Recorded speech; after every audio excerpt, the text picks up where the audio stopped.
Hello! Here I am again. Andito na naman po ang inyong Makatang Guro. So, isa naman po, tago sa pusong tulang inyong marinig. Ito po ay mula pa sa kaibuturan ng ating puso. Layunin ko po na magbigay aral, kalakasan, at inspiration sa inyong lahat. Ito po ay ginawa ko with love and pure intentions.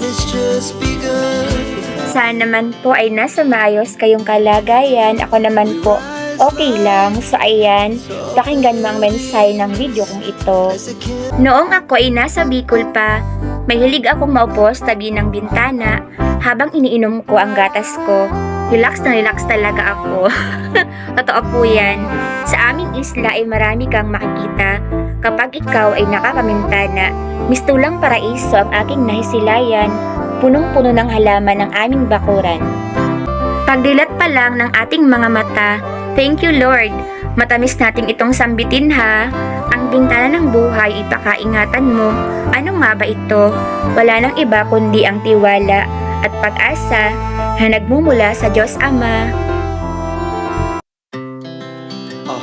Moral lesson: the window symbolizes new beginnings, opportunities, and God's unconditional love.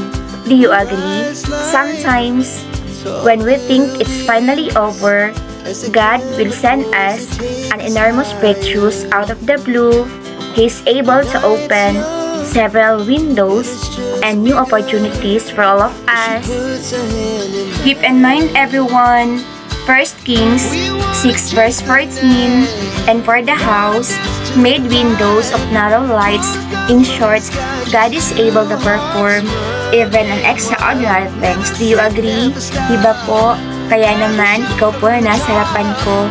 Palagi mong bubuksan ang iyong bintana ha, lalo sa umaga, and then sabihin mo sa iyong sarili, blessings, pumasok ka ha. Diba no? Sumasang-ayon ka ba?